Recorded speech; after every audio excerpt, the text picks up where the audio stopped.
Hello, my friends. The Zucman tax is the main topic in France. So there are some deputies who have taken it up and see it as something extraordinary. We take the ultra-rich, we slap a 2% tax on them, not on their income, but this time a tax on their wealth. And then just like that, we restore tax justice and solve France's problems. So I get the feeling that you have. Let me tell you something, just as an aside. I include many asides in my videos because they're always on my mind. Look, first aside, I wonder if we shouldn't merge the United Kingdom and France. Because I think that if I look at what's happening in the United Kingdom, literally in the past few weeks, 2 to 3 months, at most, the same nonsense that was tried and failed in the British laboratory is being brought back exactly as it is to France. So I tell myself, as long as we're at it, it's better to just merge these two countries. The United Kingdom actually tried this whole thing about taxing. We're going to tax the rich. For example, they used a law from the 1700s, the non-domain law, which allowed ultra-rich people to live in the United Kingdom and not pay taxes on their worldwide wealth. Well, then the Labour Party came to power. With a stroke of the pen, bam, we're going to restore tax justice. Thank you. What happened? The country is being drained. That's it. So, to find a country where the rich are fleeing the most, you have to go to Russia. And even in terms of volume, the British are losing more. So I even believe they're at the top worldwide among countries losing the most wealth. Where is this wealth going? Well, they're going to Dubai because of drastically reduced taxes, but they're also going to the United States, to Italy, to Greece, and to Portugal, which aren't known as tax havens. So look, we see wealthy people leaving, and then they're going to countries that aren't much more heavily taxed than the United Kingdom. You see what I mean? Countries with a slightly lower but similar tax burden. But why do they leave? Why do they go through all that effort to leave? Let me tell you something. Capital doesn't necessarily follow taxes. It doesn't just go where taxes are low. That's not always the case. Capital follows trust. When you're in a high trust environment, it means stability, because, what is the main concern of the wealthy? Their problem is planning, is being able to make decisions today while knowing what tomorrow will look like. Take the Emirates. Why? Why are the Emirates exploding in wealth and surpassing everyone else? Why? In the Emirates, politics doesn't exist. There are no elections, political parties, or unions. That doesn't exist. Is it good or bad? We can talk about it, but it offers unshakable stability. In a country like, for example, the United Kingdom, you can have a party come to power that will turn everything upside down just to lose the next election. A few years later, another takes power, making a complete reversal, and the cycle repeats. And so at that point, you're in complete opacity.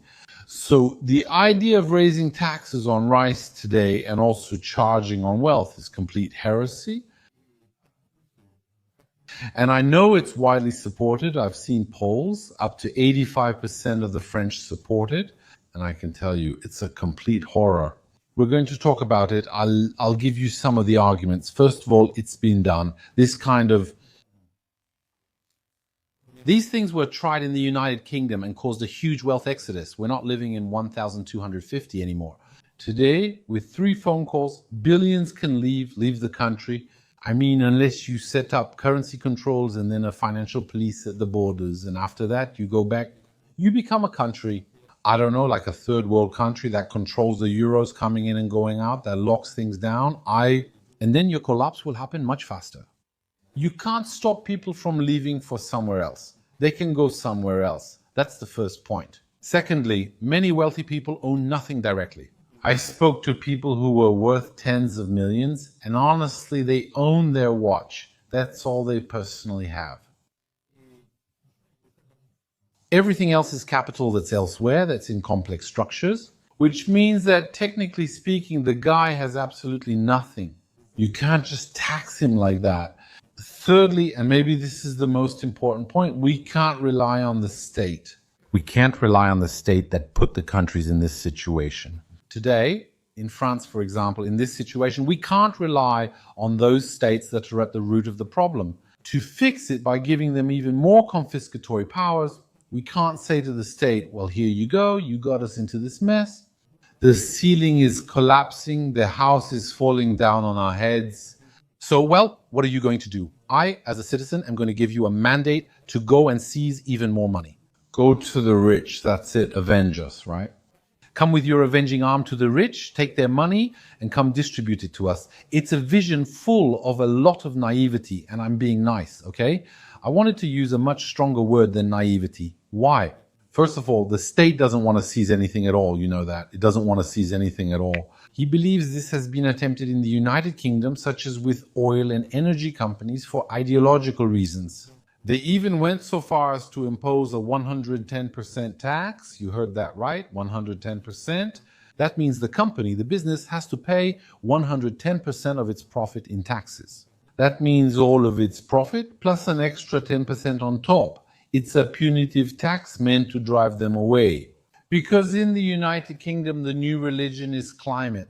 So what did these companies do? They left. What did she do? Energy. The price of energy skyrocketed in the United Kingdom. That caused many industries to collapse. That caused inflation to skyrocket. And now the United Kingdom is looking to increase taxes.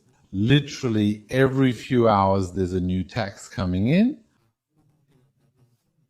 They're trying to tax an economy that's contracting. That's what we call a doom loop or a collapse spiral. We have a growing wasteful state that keeps demanding more money.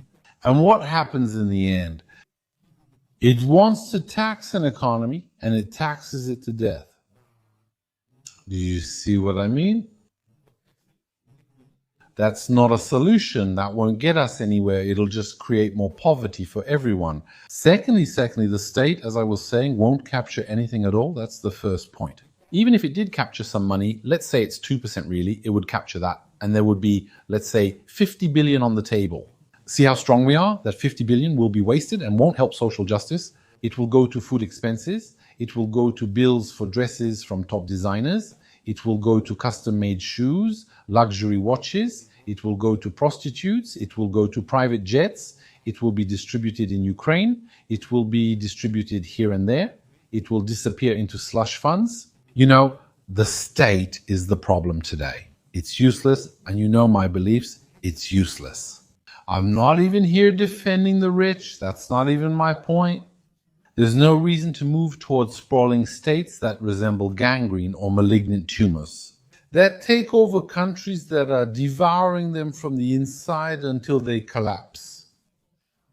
Let me remind you that in countries like the United Kingdom or France, the state spends half of the gross domestic product, half of the national gross domestic product. What the country produces is being spent just by the state in a way that is, without any control. And on top of that, they're running a deficit, and on top of that, they're borrowing money while helping everyone. And on top of that, they don't provide public services. So public services, essential services, are literally collapsing. And we have a state that taxes more and more, that puts the nation in debt. It's falling apart. Where's the money? Okay. So giving more money to these people or giving them more and more mandates to go get it, it's simply adding fuel to the fire. It's like asking arsonists to go with gasoline to try to put out the fire. It makes absolutely no sense. In fact, what's happening is that the system is actually collapsing. And neither the Zucman tax nor the machine tax is going to fix it. What can solve the problem, but this takes courage, what can solve it is a drastic reduction in taxes. Yes, you heard right. Lowering taxes drastically attracts investment. What we also need is to stop having ideologues manage the economy. That leads nowhere.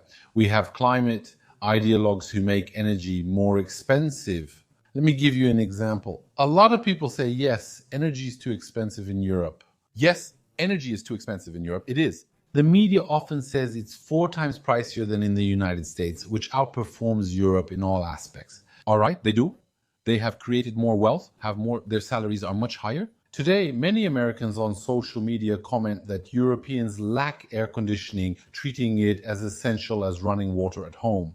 They visit Europe and say, they're behind. What kind of continent is this? So What's happening just regarding energy is that Americans have always fought for access to energy to provide their economy with cheap energy. Meanwhile, Europe is intentionally, because of ideologues, making energy unavailable, making it expensive, and therefore hurting its own economy. Just for the climate. And they're happy when people say, did you see we've had a decrease in energy consumption? If you want to see lower energy use, just look at Eritrea and South Sudan. Look at those guys, see if they're happy that their energy consumption is extremely low. Also, the claimed 1-to-4 ratio is untrue, because quite simply, we're comparing the average energy in the United States, even though there are a lot of states in the United States, and in some states, the energy is lower than in others. If you compare industrial states with the cheapest energy to Europe, it's clear there's no reason to produce in Europe. Only those who haven't yet relocated to the United States or elsewhere are in the process of doing so. Today, they're seriously considering it.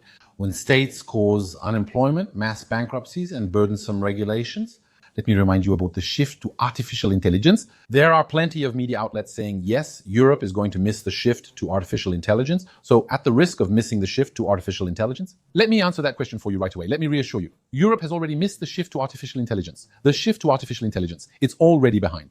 All right, it's over. All of that is over. Artificial intelligence is dominated by China and the United States. Europe only makes regulations and applauds, but is no longer a key player. So what I'm trying to tell you is that this whole Zucman tax thing, which is being pushed by a number of politicians, shows that our economy is being run by ideologues, but also by people who are economically illiterate. It's a bit like going into a boarding lounge before getting on a plane. And we're going to have a vote to choose who will be the pilot. We can get up on a stage and say we're fed up with always having the same people piloting the planes. Listen, we're going to have a campaign here. Among the passengers, there are 300 of us. We'll have a little election campaign and we'll do a 2-round vote. We'll elect a team to run the plane and they'll select a pilot, co-pilot, and others. Well, we can always do that, except that 3/4 of the planes will end up in the field at the end of the runway. Okay, it'll be death. We're doing that today with the economy, which is complex and goes beyond culture, education, intellect, or intelligence quotient.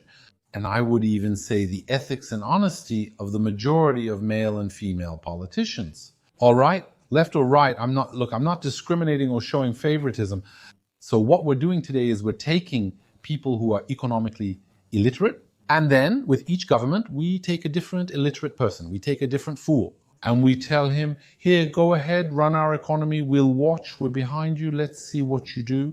Then there are stories, big speeches, all that, and every time when it's over, we end up worse off than before, and it goes on. And I'll even add something else. If you look at the United Kingdom, we had Tony Blair, who was a leftist, a complete leftist, and who was a lawyer. So what did he do? He started legislating, he started ruling by law. That means every time he had an idea, he made it into an enforceable law. So it becomes a law that is enforceable, even after he leaves. In France, there are the Ségolène Royal, Nicolas Hulot, and Machin laws. And when you look at the layers of laws that are still enforceable to this day, you realize that we have an army, a whole bunch of people. A lot of people were there for just a few months. A lot of people are completely incompetent. A lot of people couldn't even run a grocery store, a snack bar, a seaside snack bar, and make it work. Well, what we did is that we gave those people power for a few months or a few weeks. They passed laws, then they left, but the laws are still there. So in France, you have laws that force you to deconstruct your economy. You have laws that make unemployment mandatory, that make inflation mandatory, that make the deficit mandatory, because that's the necessary and automatic consequence of these laws that are in place. So let's continue. All right, let's take Zucman machine. Well, he's ultra rich. Too bad for them. They pay, whatever. Okay, let me tell you something. I'll tell you again about the double effect that slips in. Know one thing. You can go back 20, 30, 40, 50 years, or even centuries if you want. Every time they want to pass a unique law, they're going to single you out. Very specific cases, very particular marginal cases that might get the approval of the majority of people. Because most people aren't ultra rich, so they say, well, I don't care, it's the ultra rich. If he gets hit with a 2% tax, he deserves it, right? Oh no, great. Well, there you go. Phew. That way you pay and then you shut up, okay? That's to get you to accept the idea of a tax, not on income, but a tax on wealth, on what you own. So later on. Well, we're not going to go after the ultra rich. Why aren't we going after the very rich? After that, we'll target the rich, and going after the middle class is even better. And one day you're like this. And then it hits you that, well, a Zucman tax isn't 2% anymore, but now we're talking about 20% or 25%. Taxes worldwide began as small symbolic amounts, often introduced as temporary measures. There are taxes that were created. If you look at the history of taxation, you'll see that there are taxes that were created with the claim that they're temporary. We need them for 10 years, 15 years, because, well, there's a problem. There was a war, there was so-and-so, there was a crisis. We need this tax, and it will remain for generations. The Zucman tax, once implemented, will eventually affect everyone. Say you have a 2-room apartment, maybe in Ichiro or somewhere else, then suddenly the Zucman tax hits and you're left alone. Either you go borrow from the bank, which is great, you go borrow from the bank to pay the tax. Or what you do, you sell, like heirs do, like people who inherit do. Well, dad and mom are gone. They worked their whole lives and left a house. They probably had to pay for that house 5 or 6 times. Just to have a house? If you consider their real effort, work, and value created, it's likely not just 1 house, but 10. Out of those 10, some went to bank interest, and 4 went to taxes and various fees. They have 1 house left, which they gave to their heir. That's the idea. After these houses, believe it or not, the heirs are forced to sell it to give even more to the state. Honestly, if we keep going like this, that's it. Let's use first names. Let's stop pretending in front of each other. Let's stop all this theater, right? We're returning to feudalism and reviving slavery. We all work for free for the state. We don't get a penny. We don't see, we have no assets, we own absolutely nothing at all. Employers will pay directly for state services, which we'll spend as they want, and we'll get a meal voucher. They'll say how many children you have, how much you weigh, all that. Okay, you go, they have a scale. Then after that, they give you meal vouchers. There you go, a snack voucher, a dessert voucher, a drink voucher, a movie voucher, a little help for a bike, right? A little glasses voucher and all that. And then you have your vouchers and you live with those vouchers. If that's what the state wants, you become its slave. There you go, no more pretending. The state is your owner. You work for it, it takes the fruit of your wealth and gives you just the minimum. It gives you just enough by check to survive and return the next day, since otherwise you wouldn't come back. That's where we are, that's where we're heading.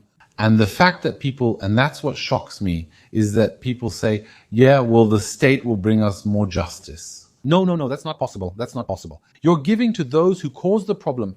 Idiots, fools, illiterates, incompetents, and the corrupt. You're gonna give them even more power. I mean, is it over? They're just gonna use it to get richer themselves, to crush you even more. That's it. Anyway, my friends, it's hopeless. What we're seeing, it's really hopeless. Thanks for watching this video so far. And we'll see each other in the next one, if there is a next one, of course, given the current times. That's it. See you very soon. And we'll see each other in the next one. If there is a next one, of course, given the current times, that's it. See you very soon.